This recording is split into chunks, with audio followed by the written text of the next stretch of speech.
Where are we? Good evening, my friends, and welcome to Moments with the Master. My name is Albert Dixon. And my name is John Henry. It's good to have you in our listening audience tonight as we continue to study from the book of Numbers.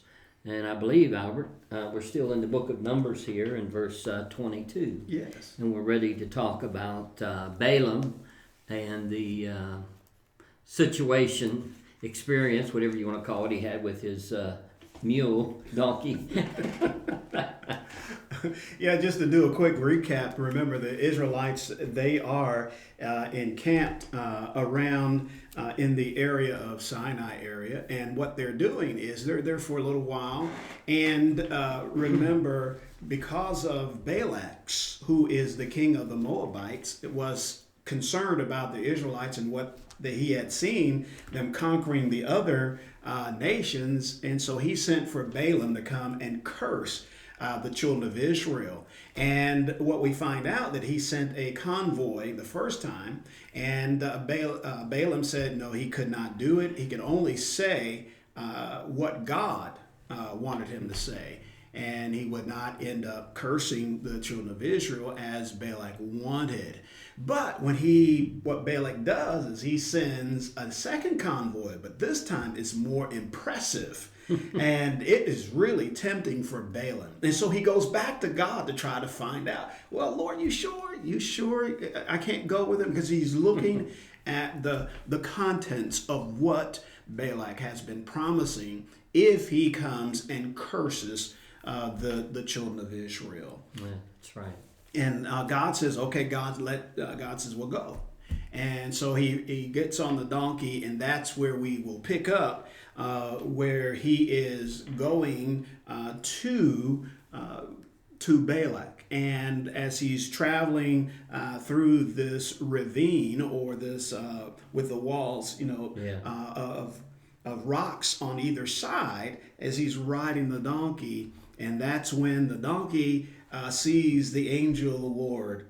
And what he does is the donkey wouldn't go, and Balak really is whacking him. Yeah, well, the angel, not the angel, but the donkey could see into the spiritual world, and God allowed the donkey to see the angel there with the knife, sword, yes. And so he tried to stay away from that so that he wouldn't get killed, I guess, and neither would Balaam, who was riding on the donkey, neither would he get killed. But every time the donkey would do something, he began to beat the donkey. Right. Until finally, as we look on down through here, this continued for a while, and then the donkey kind of began to talk. God opened his mouth and allowed him to talk, which would have been an experience like any other to hear a voice come out of an animal, and especially the donkey that you was driving, but riding. But the thing of this is, God is really upset with Balaam because of what you just said. God told him the first time, don't go. So they come back this greater offer, and he goes, okay, stay here. Let me see what else God will say more. Well, he's wanting to go, so God sees his heart. He's stubborn. And so God says, okay, go ahead and go because of his stubbornness. And he was going simply because of the reward, the money. Yes. All he could see, we might say, is dollar signs in his eyes. And then the Bible said that, the angel even turned off the road and went into a field at one point because the donkey could see the angel, as we said, with the sword that was drawn. And, and that's when, of course, Balaam began to strike the donkey. And then, like you said, as they start through the narrow pass, once again, of course, the angel evidently appears again, but there's no room for the donkey to really go to one side or the other. So the donkey just simply pushes, his foot and leg into the wall there. And I tell you, I don't know if you've ever rode horses or donkeys, but I've been on horses that have literally done this, and it's very painful. They know what they're doing. Yeah. They're trying to get you off their back. Right. But if you've ever had that done, you can see some of the pain that would be, he would be experienced right now because of this. And of course, that would make him, Balaam, a little bit upset at the donkey, Right. because he's doing this, and then that would even want to anger Balaam so much that he would want to hit him more. Right. Because of this. And so, and again, we learned that Balaam beats the donkey again. And so the donkey sees the angel, and then finally he decides just to lay down. And so there he is laying there. The donkey's laying there, Balaam's on top, and here we see Balaam just beating the donkey again and again and again. And that's when the donkey began to speak to Balaam there. And I believe that's in verse 28. And it says, "And the Lord opened the mouth of the donkey and said unto Balaam, What have I done unto thee, that thou hast smitest me these 3 times? And Balaam said unto the donkey, Because thou hast mocked me, I would there were a sword in my hand, for now I would kill you. And the donkey said unto Balaam, Am I not thine donkey, upon which thou hast ridden ever since I was thine unto this day? Was I ever wont to do so unto thee? And he said, No. And the Lord opened the eyes of Balaam, and he saw the angel Lord standing in the way, and his sword drawn in his hand, and he bowed down his head and fell flat on his face. And the angel of the Lord said unto him, Wherefore hast thou smitten thy donkey these 3 times? Behold, I went out to withstand thee, because thy way is perverse before me. And the donkey saw me and turned from me these 3 times. Unless she had turned from me, surely now also I had slain thee and saved her alive. And Balaam said unto the angel of the Lord, I have sinned, for I know not that thou stoodest in the way against me. Now therefore, if it displease thee, I will get me back again. In other words, I'll return back home. But the angel of the Lord in verse 35 says to Balaam, No, you can continue to go with the men, but I'm going to put words into your mouth that you're going to speak, and that's what you're going to say.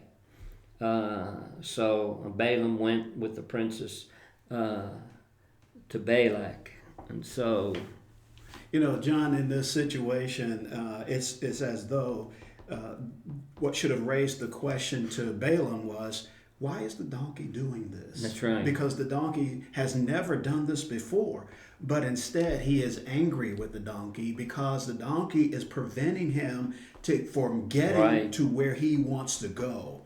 And he wants to go and get this reward for going and at least talking to the people, and perhaps Balak would give him the funds or the property and all the riches that he had promised him. And so, but because he's so blinded by this, he doesn't recognize, well, the donkey doesn't usually do this, That's what the donkey was trying to tell him. Exactly. Basically, he was saying, absolutely. Have I ever done this before? Right. Well, maybe you should have used a little smarts here. Right, exactly. There's something going on. Yes. And again, he's blinded. He's blinded by these things of these riches that Balak has promised here.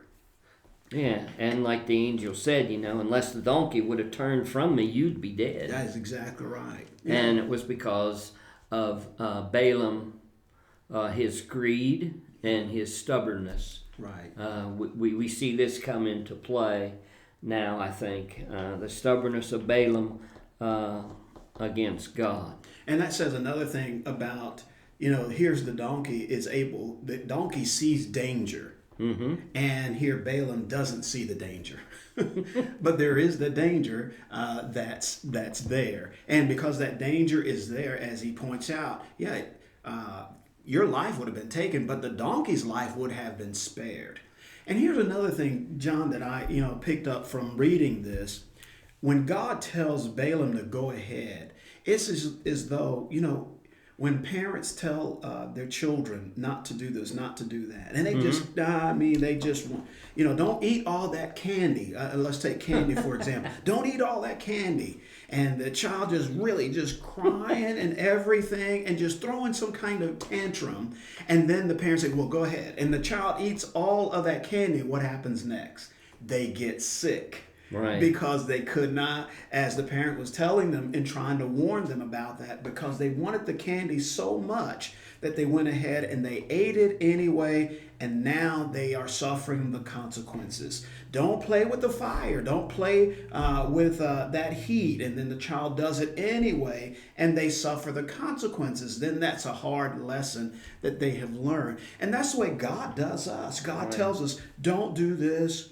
Do this, but we are so bent on fulfilling our desire that we end up, God says, well, go ahead then. And when we go into it, then all of a sudden we realize that is something that I should not have done. I should have listened to God's instruction, and therefore it becomes a hard lesson. And so that's what I'm seeing here in this connection with the story of Balaam and Balak and God here.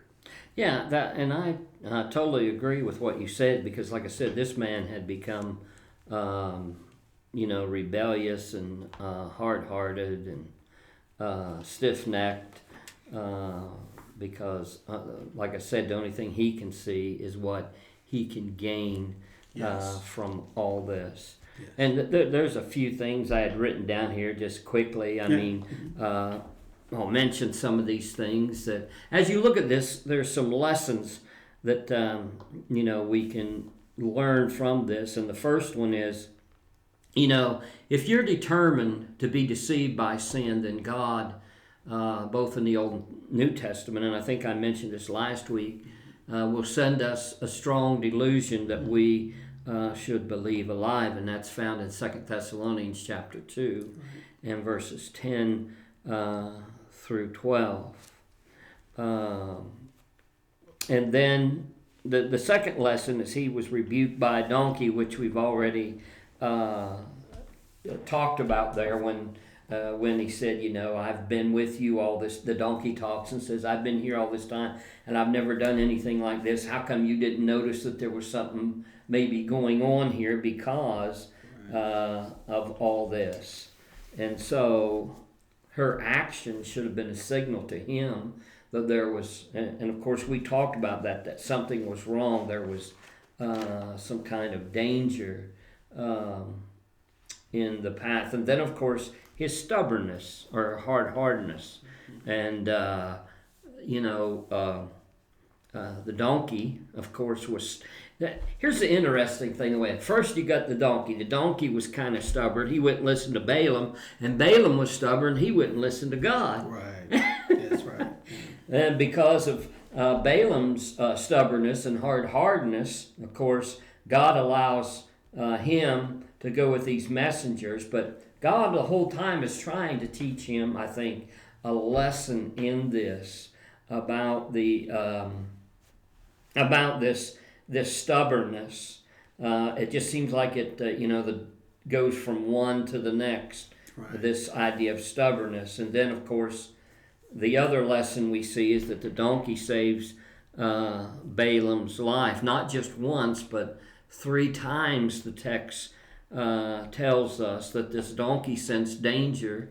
He could see the angel, and he took the necessary measures to ensure that his owner would live, and then the owner repaid him by simply beating him, and maybe even beating him a little bit harder.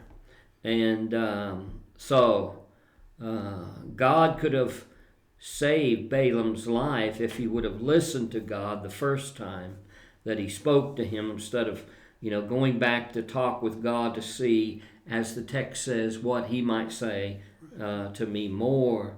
God allowed Balaam, of course, in the end to be killed by the Israelites because, in the very end, to get his reward, because, God keeps spoken to him. He goes to Balaam and says, I know what you can do.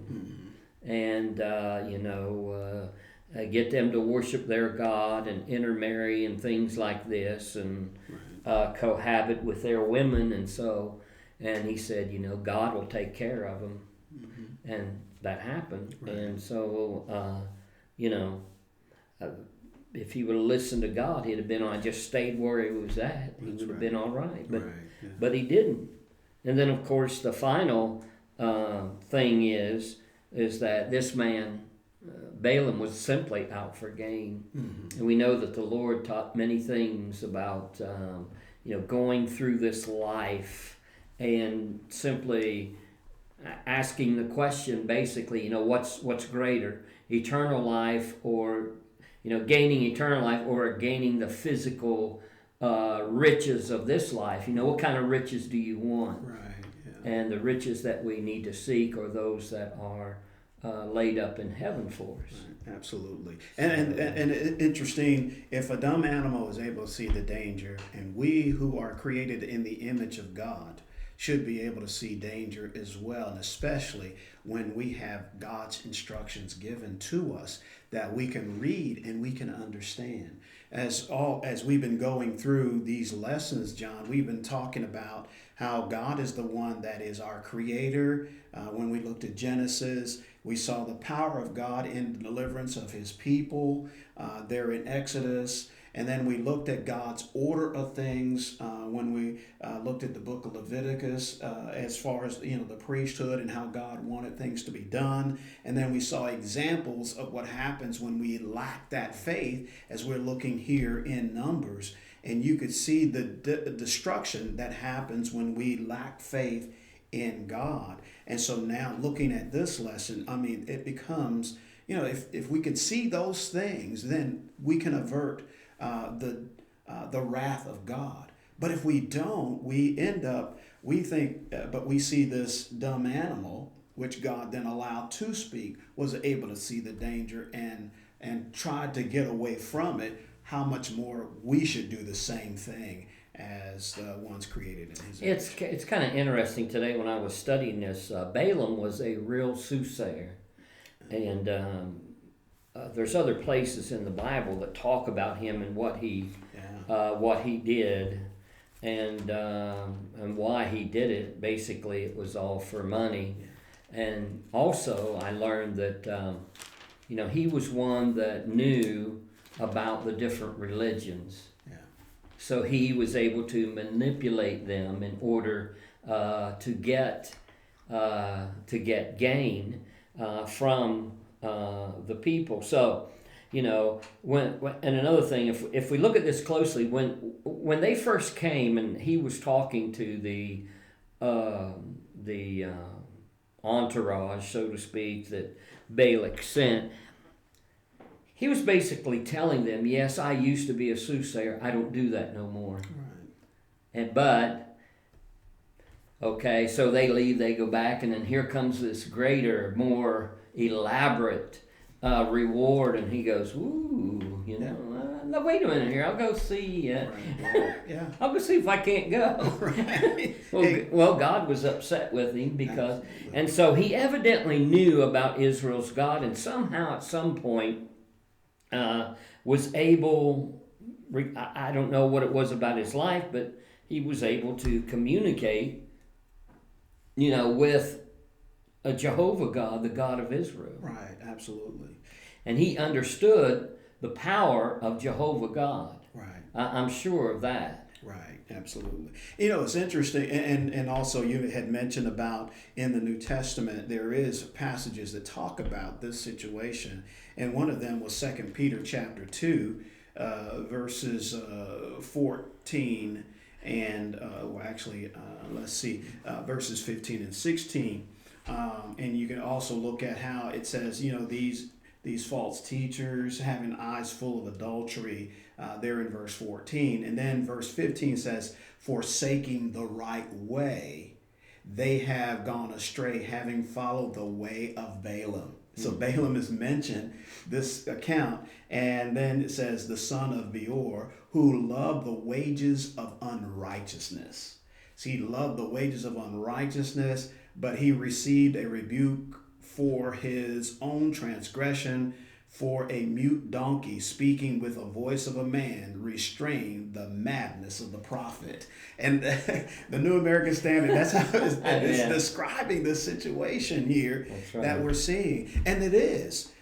This donkey, this is madness, as we can say. But again, you would think, especially when Peter said, he rebuked Balaam. This was God at work, right? And when you think about this, you think, where was this guy's mind? Right. Animals don't talk. That's right. God's got to be doing this, right? Absolutely. But then God had to finally open his eyes up so he could see the angel. Absolutely. And then that probably would have kind of freaked him out. That would have done something to anybody, I think. Like, whoa. And and people, and I have to be careful of it, John. Yeah. That the truth opens up our eyes to things. But if we're I think you put it so well in reference to being, if we want to be deceived by sin, then God is going to allow us. And that's exactly what you see here. If we're so bent on those things, it's going to blind us to the dangers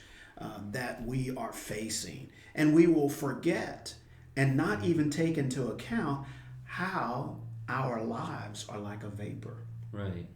And we'll just do whatever we want to do, knowing that we're going to be standing before the Creator himself in judgment.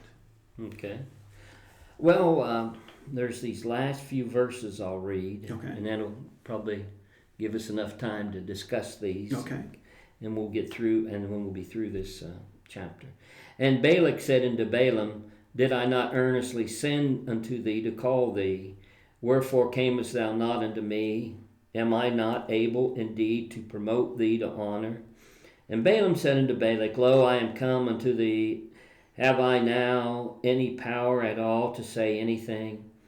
The word that God putteth in my mouth, that shall I speak. And Balaam went with Balak, and they came unto Kirjath Huzoth. And Balak offered oxen and sheep, and sent to Balaam and to the princes that were with him.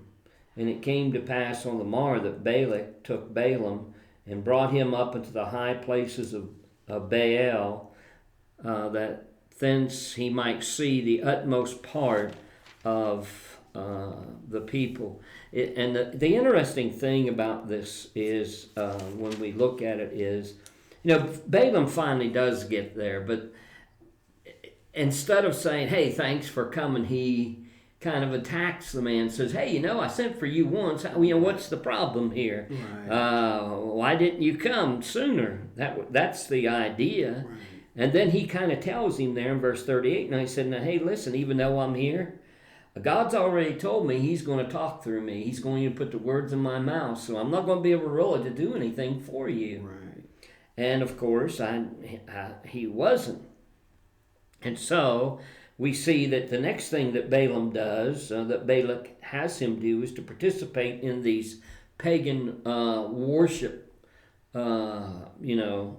sacrifices, these sacrificial meals that they offer up to these pagan gods. And so Balaam, to me, seems to understand, what is at risk here if he fails to do what God asks of him at this point. He realizes God will take his life. I believe the man finally realizes that at here. Mm-hmm. But he's going to get carried away later on, and he's going to turn back to his old ways. He wants the money. Right, absolutely. He's decided, I don't know if he decided, hey, I've made it through this, coast is clear, now I want my money. Right, yeah. And so, you see this a lot in our day and time, that same process where, the owner of a company he make all these promises, and then to relax you, they throw a big party. Well-known people are there, and you're really, you're rubbing elbows with the so-called high society individuals. And then all of a sudden they say, "Oh, get yourself a drink," and then you go get yourself a drink because you're so relaxed. And now, next thing you know, your mind is gone because of you're intoxicated. And then all of a sudden you get yourself in the deeper water because the moral restraints are loosened. And then next thing you know, when you come to your senses of all the damage you probably have done to yourself, to your relationship, especially if you with other people, and especially bringing dishonor to God. And so those things happen today. It's not. It's just that we have the modern amenities, right. But they were doing this back here during these times. And it's interesting how you could look at that and say, "Wow, those are modern day lessons that we can learn." But yet we think that because of the way the Bible is written and about these things, oh, that's ancient. Those things don't happen. Yes, they do. It's just a modern version of it in our day and time. Even the the drinking and stuff. We know that the fermented wine that they would use would eventually get them intoxicated and make them so. I can. You've maybe read about things in ancient literature, and that was basically, from my understanding, just like you said, that was the process in ancient times. It just like, wasn't it, some of the kings we can recall in the Old Testament. Yeah. Well, what were they doing? Well, they were sitting there eating and drinking. Yes. And, a lot of these things turned out to be nothing but orgies and things. Right. But they was intoxicating themselves. That's right. Absolutely. And sometimes they would have people come from other places, possibly, going to sign a treaty or something, and well, let's celebrate. Right. Yeah. Yeah. And like you said, your mind's messed up, and you're going to sign a treaty. It's hard to tell what you're signing. That's right. That's exactly right. And they come with these philosophies, these sayings, to try to get you to indulge and pull you away. And so again, you see from here in Numbers and looking at Balaam, the dangers of following your own desire instead of seeking to serve God and fulfilling God's will or God's desire for us. Because when we do it the way God teaches us, we are at our best. And that's the thing. And a lot of people are not at their best because they're no longer following the Lord, and they become dissatisfied, discontent, and they no longer like themselves. They try to change themselves into something that is different than what God intended for them to be, and it just really destroys individuals. And these lessons back here help us to see how important it is for us to regain our focus and connect to the Creator, who will get the best and make us the best we possibly can be in this life. That's all. Yeah. And then there in verse 41, it says, brought him up to the high places of Baal, that thence he might see the utmost part of the people. And just a little bit about the next chapter, chapter 23, I think we're going to see there, where when Balak takes him up to these high places and he begins to see the children of Israel, he wants them to curse the people, and at the same time God had him make 7 altars, and every time that an altar or sacrifice was made, he had to go talk to God, and then he had to come back, and he would say what God told him to say, which was a blessing, right? And so it goes. He does this 7 times, so Balak decides, okay. And here's what's interesting. So he took him to another part of the mountain on the other side where he could see the people. and tried to start and do the same thing there. Now, the interesting thing that we need to understand about ancient civilizations is they had their own gods. Right. Sometimes the gods were territorial. So, you're overlooking 5 million people or more. And okay, this didn't do it. So let's go over here. This is Balak. This would be Balak saying, let's go over here. This is another god's territory. Right. And maybe he can do something, Right. help Balaam do something to curse God's people. Yes. But that's not going to work either. Yes. And so we encourage you to tune in with us next Thursday as we continue to open up God's Word and study from the Master and learn from Him. And may God bless you as you continue to study His Word. And in the meantime, my friend, have a good week and keep your focus on the Lord.